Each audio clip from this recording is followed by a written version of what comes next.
Hello दोस्तों, कैसे हैं आप सभी। Welcome to my YouTube channel career will home.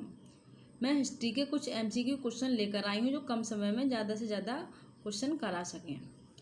और अगर मेरी वीडियो पसंद आए तो आगे कमेंट भी कीजिए, लाइक एंड सब्सक्राइब कीजिए। अब चलते हैं क्वेश्चन की ओर।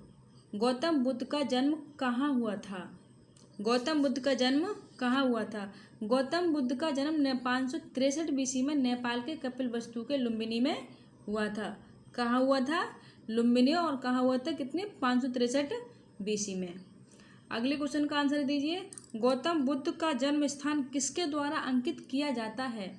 तो गौतम बुद्ध का जन्म स्थान अशोक मौर्य का रोमनदेही स्तंभ के द्वारा अंकित किया जाता है।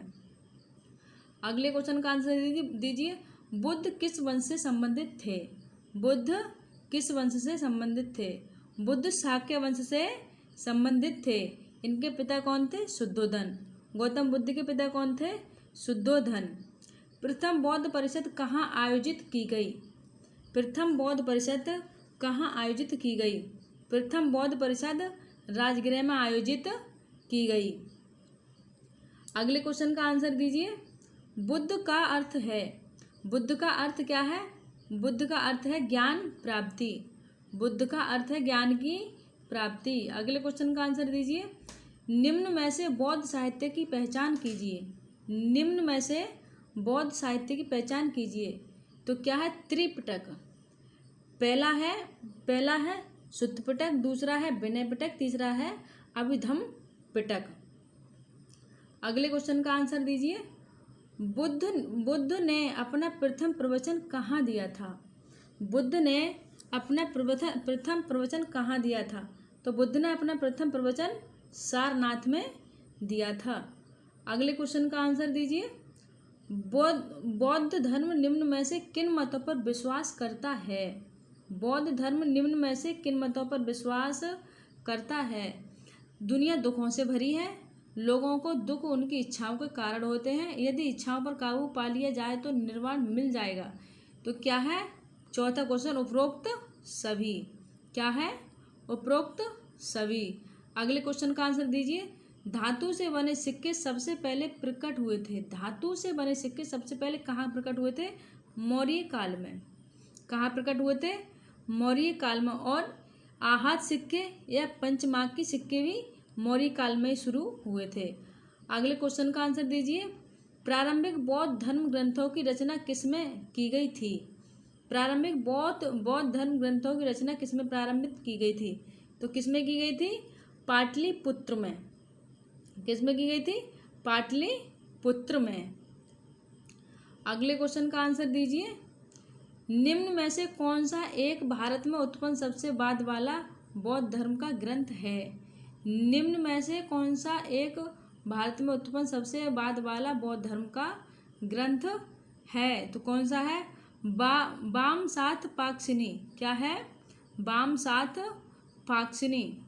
अगले क्वेश्चन का आंसर दीजिए। बौद्ध धर्म में सार का संबंध बुद्ध के जीवन की किस घटना के साथ है? बौद्ध धर्म में सार का संबंध बुद्ध के जीवन की किस घटना के साथ है? तो किस घटना के साथ है? जन्म के साथ। किसके साथ है? जन्म के साथ। अगले क्वेश्चन का आंसर दीजिए।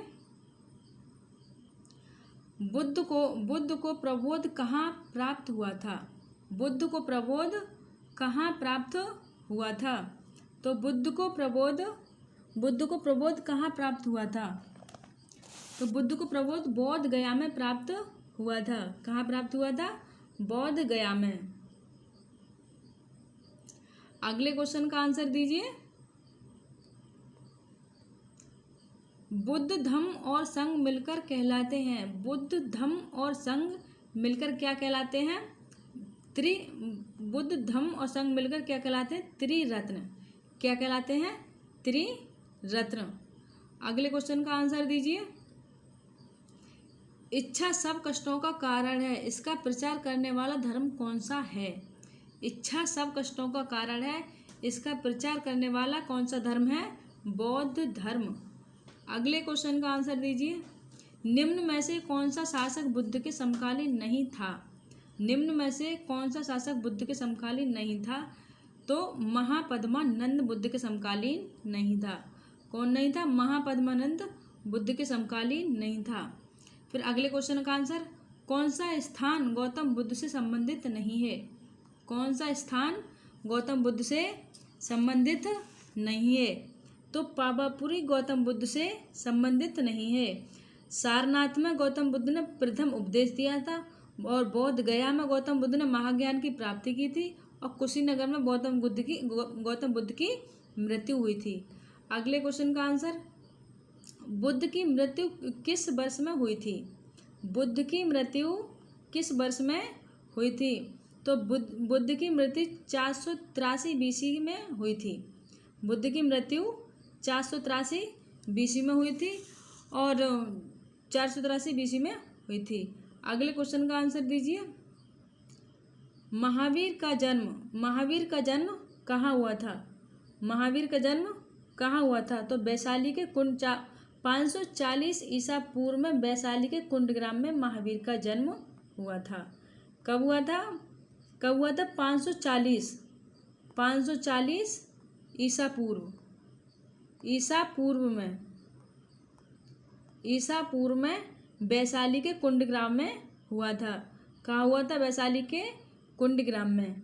अगले क्वेश्चन का आंसर दीजिए। महावीर कौन थे?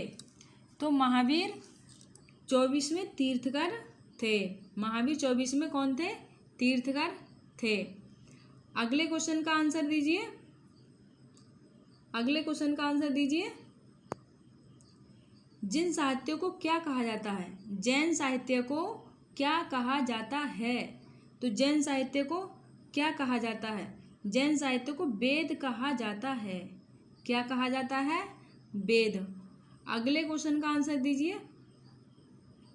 प्राचीन भारत का प्रसिद्ध शासक कौन था जिसने अपने जीवन के अंतिम दिनों में जैन धर्म अपना लिया था? प्राचीन भारत का प्रसिद्ध शासक कौन था जिसने अपने जीवन के अंतिम दिनों में जैन धर्म अपना लिया था? चंद्रगुप्त, समुद्रगुप्त और बिंदुसार, चंद्रगुप्त, अशोक। तो कौन था? 21वें क्वेश्चन का आंसर दीजिए। कौन था? चंद्रगुप्त। कौन था? चंद्रगुप्त। महावीर के पहले अनुयायी कौन थे? महावीर के पहले अनुयायी कौन थे? तो महावीर के पहले अनुयायी जमाली थे। महावीर के पहले अनुयायी जमाली थे। अगले क्वेश्चन का आंसर दीजिए। बौद्ध धर्म और जैन धर्म विश्वास नहीं करता है। बौद्ध धर्म और जैन धर्म किस पर विश्वास नहीं करता है? धार्मिक कृत्यों पर। किस पर विश्वास नहीं करता है? धार्मिक कृत्यों पर। अगले क्वेश्चन का आंसर दीजिए। बौद्धों के पवित्र अवशेषों पर निर्मित गुंबदाकार छत वाली अर्धगोलाकार संरचना को क्या कहते हैं? छत वाली अर्धगोलाकार संरचना को क्या कहते हैं? तो क्या कहते हैं इसे? स्तूप। क्या कहते हैं? स्तूप। अगले क्वेश्चन का आंसर दीजिए। भारतीय इतिहास के निम्नलिखित युगों में से किसके दौरान क्षत्रिय एक विशिष्ट पहचान रखते थे? किसके दौरान क्षत्रिय एक विशिष्ट पहचान रखते थे? तो गौतम बुद्ध के काल में। कब? गौतम बुद्ध के काल में। अगले क्वेश्चन का आंसर दीजिए। महावीर ने परिनिर्वाण कहाँ प्राप्त किया था? महावीर ने परिनिर्वाण कहाँ प्राप्त किया था? तो कहाँ प्राप्त किया था? पावापुरी में। कहाँ प्राप्त किया था? पावापुरी में। अगले क्वेश्चन का आंसर। निम्नलिखित में से किसने बोध गया में पहली महाबोधि मंदिर का निर्माण किया था? निम्नलिखित में से किसने बोध गया में पहली महाबोधि मंदिर का निर्माण किया था? तो किसने किया था? अशोक ने। किसने किया था? अशोक ने। 28वें क्वेश्चन का आंसर दीजिए। मिलिंद पन्हो क्या है? मिलिंद पन्हो क्या है? तो मिलिंद पन्हो क्या है? मिलिंद पन्हो एक बौद्ध पाठ है। मिलिंद पन्हो एक बौद्ध पाठ है। अब अगले क्वेश्चन का आंसर दीजिए। निम्न में से कौन सा बौद्ध धर्म का एक संप्रदाय नहीं है? निम्न में से कौन सा एक बौद्ध धर्म का संप्रदाय नहीं है? तो कौन नहीं है? दिगंबर। बौद्ध धर्म का संप्रदाय दिगंबर नहीं है। अगले क्वेश्चन का आंसर, वह बौद्ध भिक्षु जिसने तिब्बत में बौद्ध धर्म का प्रचार किया था। वह बौद्ध भिक्षु जिसने तिब्बत में बौद्ध धर्म का प्रचार किया था, तो कौन है? पद्मासंभव। कौन है? पद्मासंभव। अगर मेरी वीडियो पसंद आई हो तो लाइक एंड सब्सक्राइब कीजिए और कमेंट करना नहीं भूलिए। कमेंट करना नहीं भूलें। जय हिंद, जय भारत।